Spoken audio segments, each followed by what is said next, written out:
success creates failure. What do I mean by this? Complacency kills consistency, which ends up sabotaging your results. The Bible says pride comes before a fall. Now, what this means is if your goal is to get in shape, you start cleaning up your diet, start eating the right foods, you start working out, start to see some results. You get excited, and those results start to motivate you. And then you get more results. And you're like, yes, this is awesome. I'm finally getting it. You get to the place where you're satisfied, you're happy, you're successful. And then what happens? Inevitably, you take your eyes off the prize. You stop doing the things that made you successful because you're like, well, I arrived. I'm good now.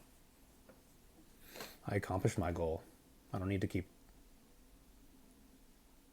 focusing on my diet, worrying about what I'm eating, tracking my macros, working out every single day. I'm good now. Or at least maybe you don't tell yourself that directly, but that's just kind of subconsciously what goes on in the back of your head when you're like, cool, I climbed this mountain, now I'm just going to slide down the other side and go tackle something else. But inevitably, as soon as you take your eyes off the prize and you stop doing those things that got you that success in the first place, you lose it.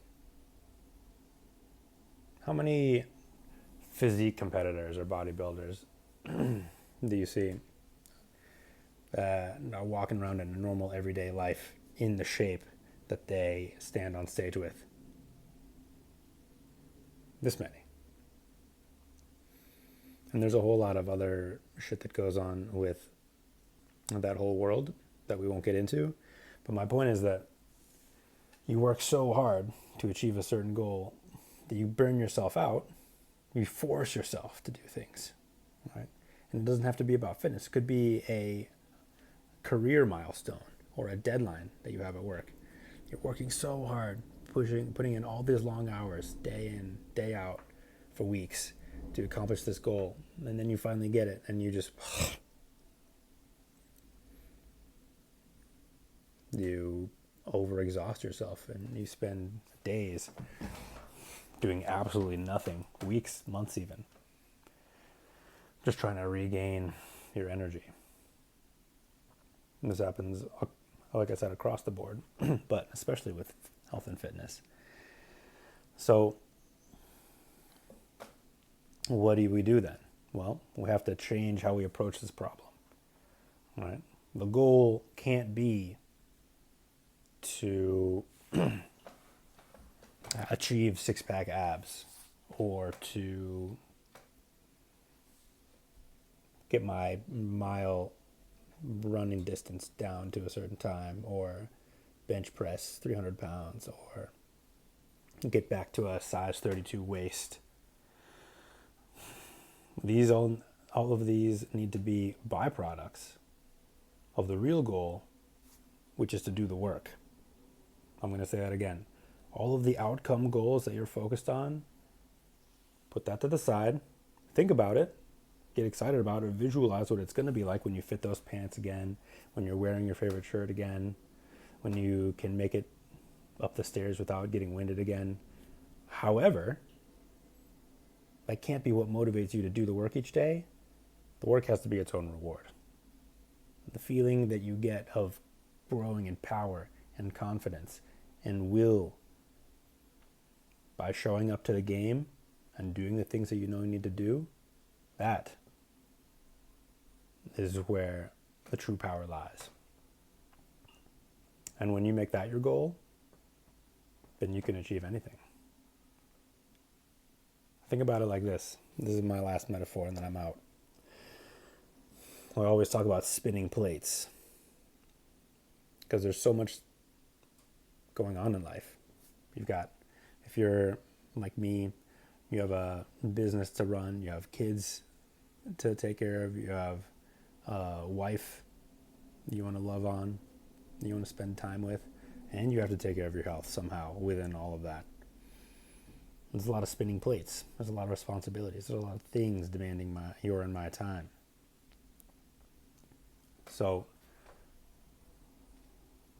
if you're trying to keep all these plates spinning, you can't just set one up, get it going, and then just forget about it and start focusing on the other one, because eventually this plate is going to slow down, and if you haven't tended to it, it's just going to fall over and break. Same thing happens in your fitness and in your life. And you got to get one plate going. You got to focus on it enough to get it to a point where it's successful, we'll say. And then you work on another one, but you keep your eyes on this one. And as soon as it starts to slip, you get it going back again. And then you work on this one. And then this one's going. And then you set up another one. And now you got to flip that one. And then you got to flip this one. And then you got to keep going back over to this one. And then you give this one a flip. And then you keep going over here. You set this up. And then you get a fourth one up here. You can start flipping this one. And you work on that one. You work on that one. And you come back over here. I've never actually spun plates, but this is how I've seen it on YouTube videos. And before you know it, you have a bunch of plates that are all spinning by themselves. But you've never taken your eyes off of any of them. Right? Same thing happens in your fitness. You got to work on your exercise and your movement every single day. You got to work on your nutrition every single day. You got to work on your habits and your mindset. These are the plates. As soon as you forget about one and you're just focusing on another, you lose. The plate breaks and you sabotage your results. And then when you zoom out, the same thing happens. You got to work on your body every single day. But you have to work on your relationships, the things that matter every single day. And you have to work on your business. And you have to work on your spiritual connection. If you forget about any one of those things and you just focus on the others, you're going to feel empty inside. You're going to feel stressed out and overwhelmed. And you're going to feel like something doesn't fit. Even though you may have success in your business, if your health is pissed down the toilet, then what good is it? Or maybe your fitness is on point and your business is crushing it, but your relationships are falling apart. What good is that? You got to focus on all of these things all at the same time. And the more you do it, the more reps you get in, you show up to each day to this work, and you make the work the reward, then you get better at spinning those plates. And that, my friends, is the skill, like I said, that will allow you to achieve anything that you want to achieve in life, to truly live out your soul purpose. That's what I got for you today. Check out YouTube, subscribe, Purpose Fit, and if you're on Facebook, the Unbreakable Fitness Club. That's where you'll find us, spinning those plates every single day. I'll see you guys there.